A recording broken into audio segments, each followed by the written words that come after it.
I never believed in haunted houses. Grew up in Chicago, where the only thing that haunted you was the cold in January or a pissed-off landlord.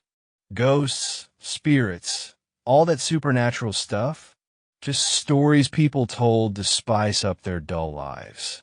That was until I moved into the duplex on Fairchild Street. It was a quiet neighborhood, full of dog walkers and retirees tending flower beds.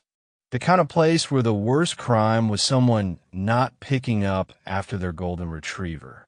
I'd found the upstairs unit through a co-worker. His cousin had left town, and the place was cheap. Too cheap, if I'm being honest. Should have been a red flag. The unit was small but livable. 2 bedrooms, a creaky bathroom, a galley kitchen, and a living room with an old, dusty carpet that smelled faintly like burnt toast and mildew. The walls were yellowed in spots, but nothing a fresh coat of paint wouldn't fix. The previous tenant had apparently left in a rush, leaving behind an old couch, some furniture, and, oddly, a huge wooden crucifix nailed directly above the wall socket next to the television.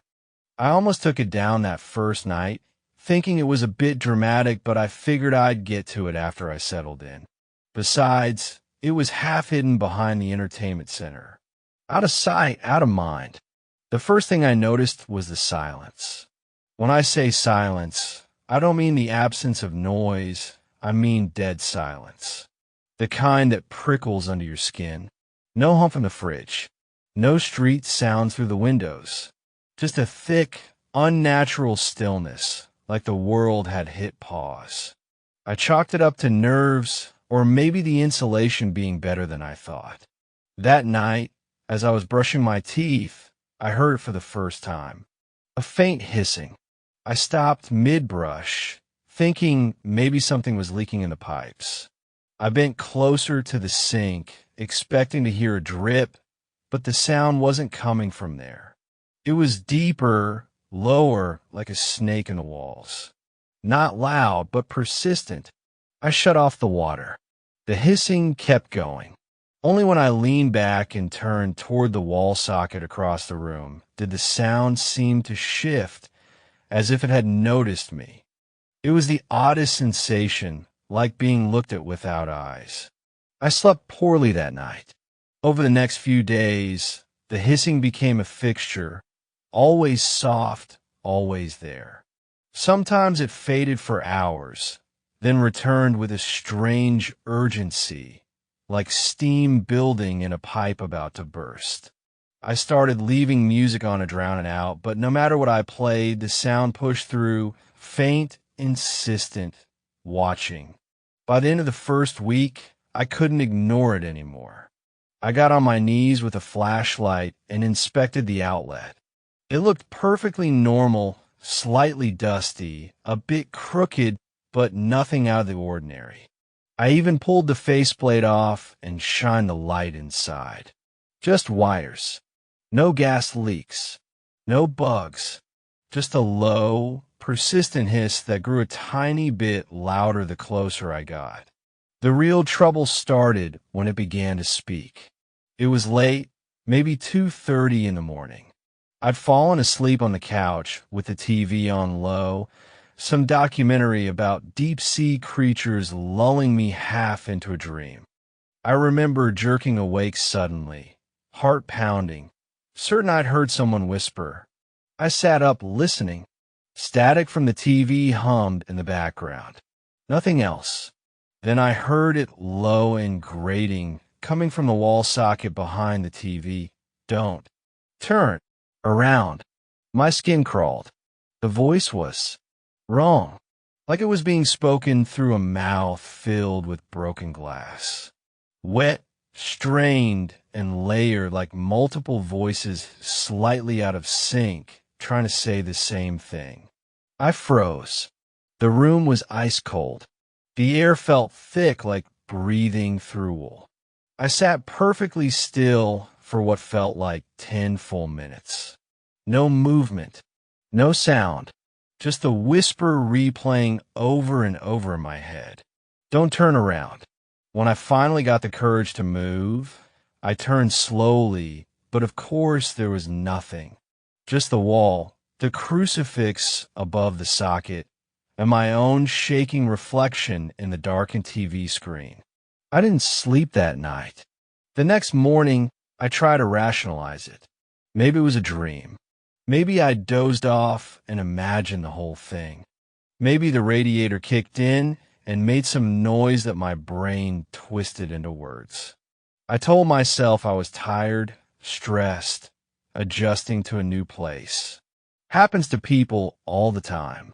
But that evening, the voice came back. This time it laughed. I was making pasta when I heard it, light, breathy laughter echoing faintly through the living room, like it was bleeding through the drywall. I turned the stove off and walked slowly toward the TV.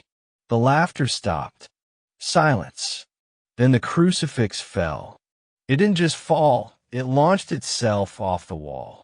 The nails tore straight out, and the wooden cross landed face down with a heavy, cracking thud. I stood there, jaw clenched, staring at the outlet. The hissing was louder now. I didn't know what to do. Call someone? Who? The cops? What would I say? Hey, officer, there's a haunted socket whispering threats to me. I didn't even tell my friends. I didn't want to be the guy who went nuts after moving into a weird old duplex. So I did what most people do when they're scared and embarrassed. I tried to ignore it. But the voice wasn't going away. Every night it grew bolder, whispers turning to full sentences. Sometimes it laughed, sometimes it cried. Once it begged, "Please, I'm trapped. Help me." And then, in the same hour, don't listen. Don't believe it. It spoke with different voices, some male, some female. Some sounded like children. Sometimes I heard scraping like fingernails behind the drywall. Sometimes a soft thud, like something bumping against the inside of the outlet. I stopped using the living room. I moved my mattress into the smaller bedroom and started keeping the door closed at all times. I taped a towel under the crack to block out the sound. Didn't work. The hissing seeped in anyway, slithering under the door like smoke. One night, while half asleep, I heard it again. It comes through the wires. I sat up, heart racing. Don't sleep. It watches while you sleep. Then silence. For a few days, I considered moving out. I even started packing a couple boxes. But every time I looked at listings or made a call, something weird would happen, lights flickering, phone cutting out, that damned hissing getting louder. Almost like the house knew. I didn't want to believe it. But deep down, I think part of me already did. What really pushed me over the edge was the first time it called me by name. I was brushing my teeth again. Steam clung to the mirror. I spat into the sink, wiped my mouth, and turned to leave the bathroom. And there it was, clear as day. Daniel. The voice came from the outlet, right behind the toilet. Same wet, broken glass rasp. My blood froze. I stared at the socket. Just stared. Then came the whisper. "You're next." I didn't go to work the next day. I called in sick, even though I wasn't. I told them I had a stomach bug. In truth, I couldn't bring myself to leave the apartment. I kept pacing between rooms, checking outlets like a paranoid electrician. I must have stared at the one in the bathroom for 20 minutes, waiting for it to speak again. It didn't, but the feeling it left behind, like a cold hand pressed against the base of my neck, stayed. I taped over the outlets that night. Every single one. Electrical tape, duct tape, even packing tape in some rooms. I knew how insane that probably looked, but I didn't care. If something was coming through them, voices, presences, whatever, I wanted to cut it off. Of course, I didn't realize the futility of it until later. because it wasn't the outlet that mattered. It was what used it, what moved through it. That night, something changed. The air in the apartment felt heavier, denser. It smelled faintly of burnt plastic and iron. The hissing didn't go away. It just shifted, moved. I didn't hear it in the living room anymore. Now, it was coming from my bedroom. I tried to sleep, headphones jammed into my ears, rain sounds playing at full volume. But underneath the soft patter, I could still hear it, the low hiss, like air escaping from a punctured lung. Closer, just inches from my head. Then, around 3:17 a.m., the noise stopped. Completely. For the first time in days, there was nothing. No sound. Not even the creak of the building settling. Then came 3 slow knocks from inside the closet wall. Not on the closet door, from the drywall behind it. I froze. The closet was just a small rectangle of space with a wooden rod and a few hangers. I hadn't put anything in it except a jacket and a shoebox full of old receipts. But the knocks weren't from the door or the floor. They were from inside the wall. 3 precise, deliberate knocks. Then silence. I didn't move. Didn't breathe. My heart was beating so loud it felt like someone was shaking my chest from the inside. After what felt like an eternity, I swung out of bed, grabbed my phone light, and tiptoed to the closet. The door creaked as I opened it. Nothing. Just the coat and the shoebox. But now, the smell was stronger, burnt plastic and something wetter, like old blood and rust. And then, the tape was peeled back. The tape I'd put over the outlet on the wall inside the closet. It was gone.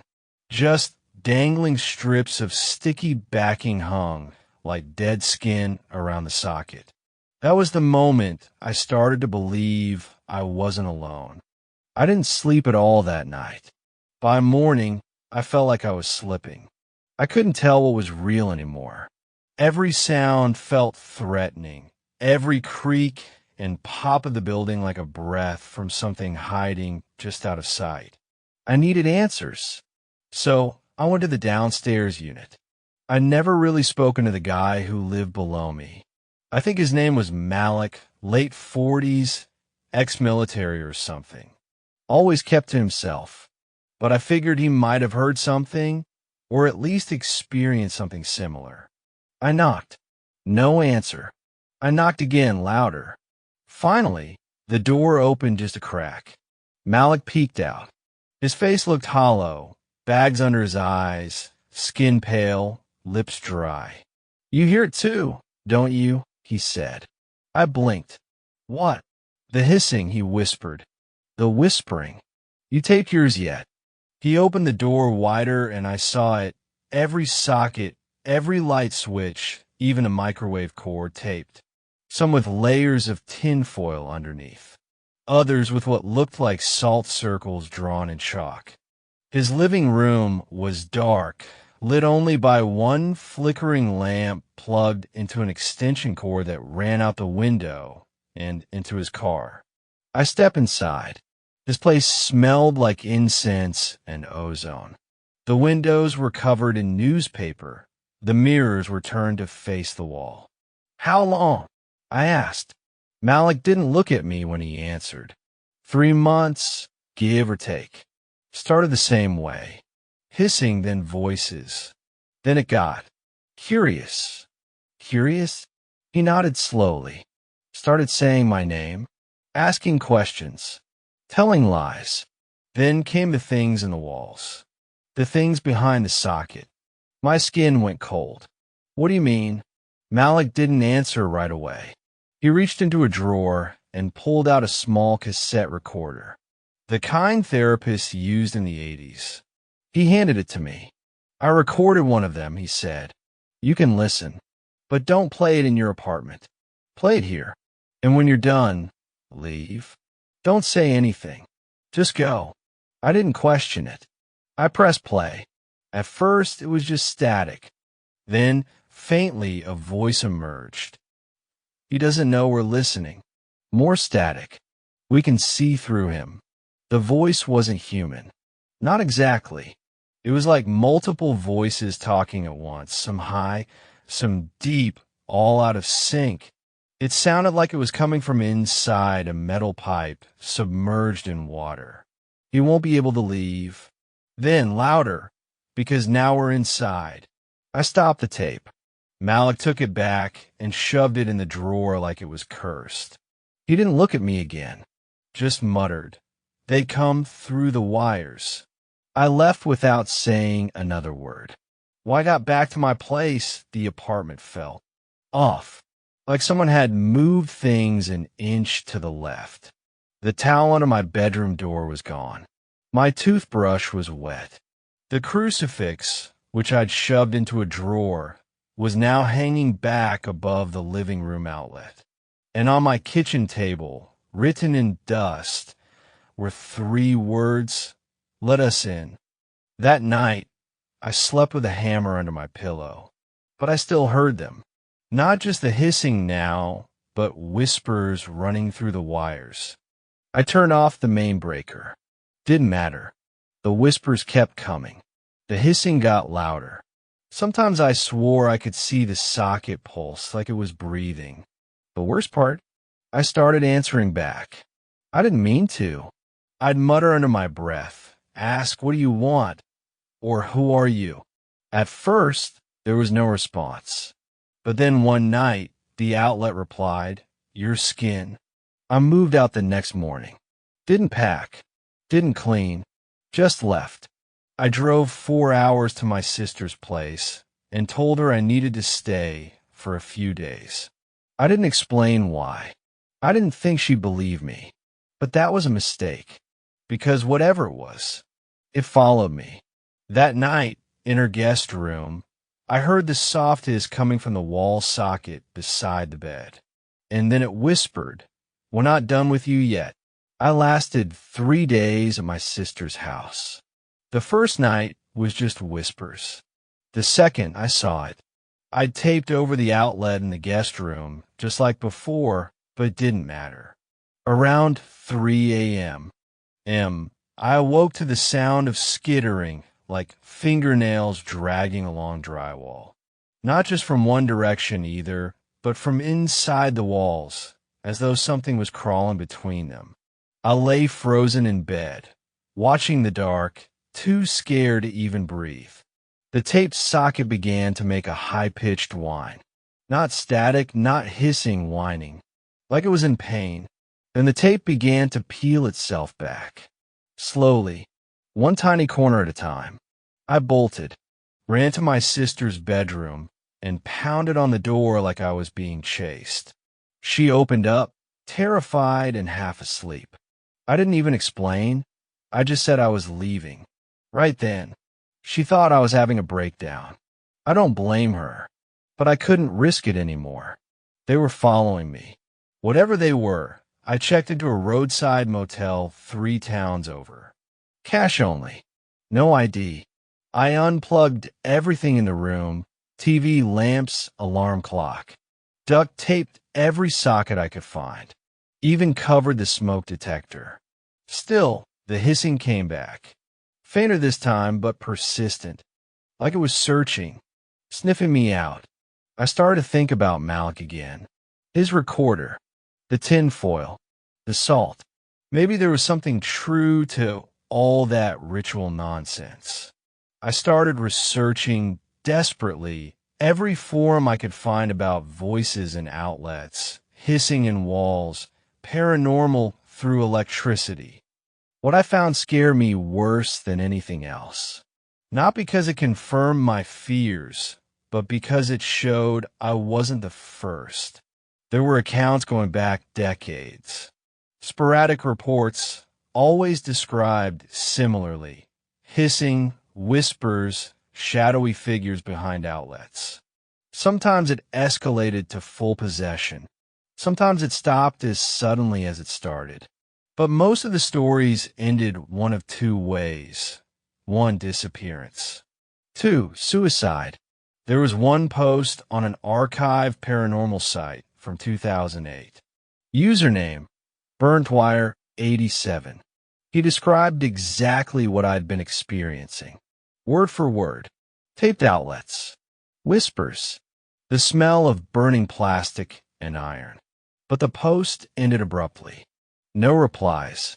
No follow-up. I copied his handle and did a deep dive.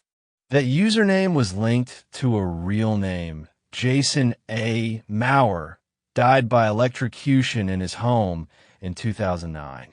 According to the police report, they found his body fused to the wall behind a bathroom outlet. His skin was charred. The drywall melted into the muscle. The outlet had been ripped out with bare hands. The report concluded it was a suicide, but there was a line in the coroner's notes that chilled me. His fingernails show signs of scratching at the inside of the wall cavity.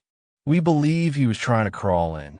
I threw up in the motel sink. That night, I took a sleeping pill. Didn't want to be awake. Didn't want to hear it. I just wanted darkness. But it didn't let me sleep. Instead, it gave me a dream. I was in my old apartment. The lights flickered. All the outlets were open. No covers, just raw holes in the walls, pulsing like wounds. Something what was breathing inside them. Then I saw it. A face pressed just behind the socket plate. No features. Just skin stretched too tight. Its mouth opened and whispered through the tiny crack in the wall. We are behind everything. I woke up gasping, and the hissing was there again, louder now, accompanied by scratching, like wires being scraped by bone.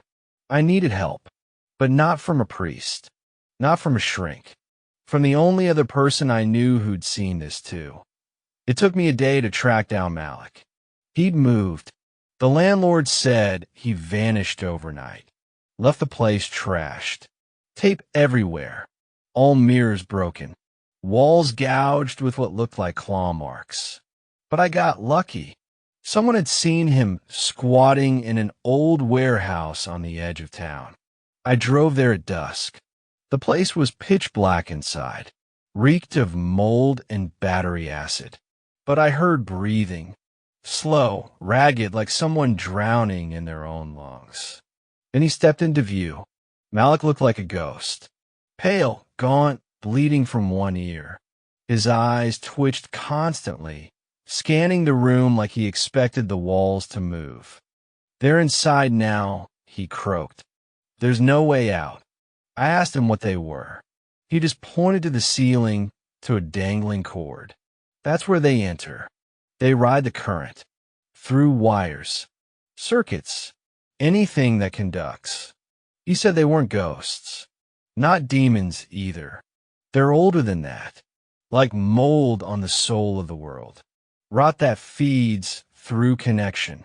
He said they can only be seen in stillness, when the world pauses just enough, like between electrical pulses. That's when they push through. I asked how he was still alive. I'm not, he whispered. And then he pulled up his shirt. There were outlets carved into his skin. 6 of them, etched in perfect detail, 2 slits, a round mouth, bleeding at the edges. I tried to make them stop, give them what they wanted, let them use me. He collapsed after that. I called 911 anonymously and ran. I'm writing this now from a public library, everything unplugged. I don't know how long I have before they find me again. I can already feel the pressure behind my eyes like static building. Last night I dreamt I was an outlet. Cold, metal-lined, waiting. And someone's tongue pressed through me. I think I'm next. Because when I woke up this morning, there was an outlet burned into my shoulder. And it was hissing. It's not just me anymore. Whatever this is, it's spreading. The hissing followed me even to the library. I wore earbuds with white noise on full blast, covered every socket I could see with sticky notes, even refused to sit near lamps or devices. But the moment I sat down at the corner desk, the one closest to the emergency power supply, I felt it again. That soft whine, like metal stretching under heat. Then came the static. It bled through the headphones like oil through cloth, replacing the white noise with a hum that pulsed in rhythm with my heartbeat. And then, behind it, clearer than ever before, was a voice. Low, genderless, and far too close. Open for us. I left the library and started walking. Nowhere in particular. Just movement, constant movement, so it couldn't find a signal, couldn't fix on me. But then something far worse happened. It made the jump. As I crossed a bridge over the train tracks, my phone, still off, buzzed in my pocket. I hadn't powered it on since that night at Malik's. I yanked it out, confused, and the screen turned on by itself. White screen, black letters. We are still inside. The device heated up in my hand, burning hot. I dropped it on the asphalt and crushed it under my heel. But it didn't matter. The moment I looked up, I saw them. Across the street, near a payphone that hadn't worked in years, a man stood staring directly at me. Not blinking, not even breathing. I could tell because the snow around him remained undisturbed. No puffs of breath, no movement. Just a man-shaped shadow wrapped in layers of old, soaking clothes. He raised a gloved hand and pointed to the sky. I looked up. There were telephone wires above me. Every single one was vibrating. I stole a map from a gas station and marked out a path, places I could go where the grid was weakest. Remote towns, backwoods areas still running on backup diesel. Places where cell signals dropped and the only noise was wind and trees. By nightfall, I reached a cabin about 2 hours out from town. Belonged to a woman named Clarice who rented it to hikers in the spring. She didn't ask many questions, just gave me the key and warned me the power might flicker. Old fuse box, she said. I nodded and told her I wouldn't need electricity anyway. Inside, the place was dark but clean. No TVs, no Wi-Fi, just one gas lantern and a fireplace. It felt like safety, finally. I was wrong. At 2:11 a.m., I woke to a click, followed by another, then another. I sat up in bed, heart pounding, listening in the dark.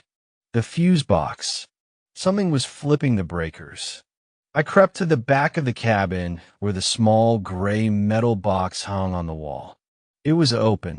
All the switches inside were clicking on and off in sequence, like someone was decoding a lock using power. And then, from behind the panel, "We never left you." I slammed it shut and ran back to the bedroom. That's when I saw what they'd done. Every mirror in the cabin, there were 3, was reflecting the same image, even though they faced different walls. The image, an outlet, not a normal one. This one was stretched, warped, as if something inside it was trying to smile. I fled the cabin before sunrise. Hitchhiked until I found a small diner run by a man named Harold. He noticed how pale I was, how my hand shook. I didn't care anymore.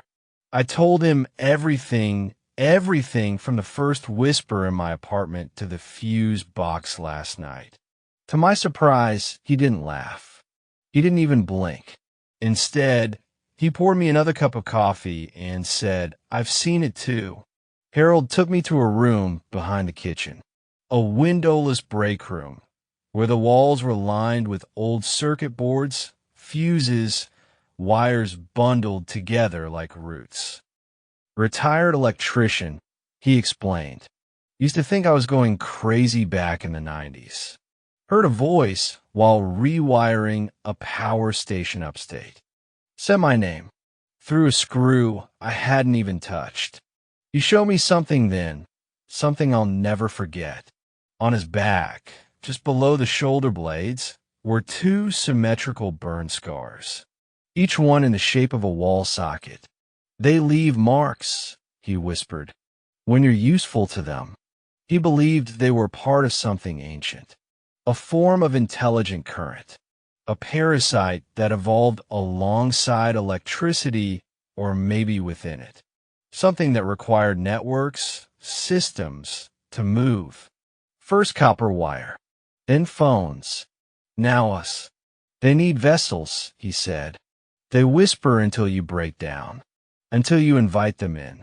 I asked him how to stop them. He shook his head. You can't, but you can ground yourself, limit their movement. Harold gave me a vest he'd made, woven with iron mesh, lined with charcoal and old diodes. Primitive, but it buys you time. I put it on without question. That night, I stayed in a spare trailer behind the diner. But at exactly 3:03 a.m., the lights inside the trailer flickered, even though the breaker was shut off. I checked every wire, every outlet, all untouched. Then I heard a low moan from under the floorboards. Not pipes, not wind, a voice. There's no off switch.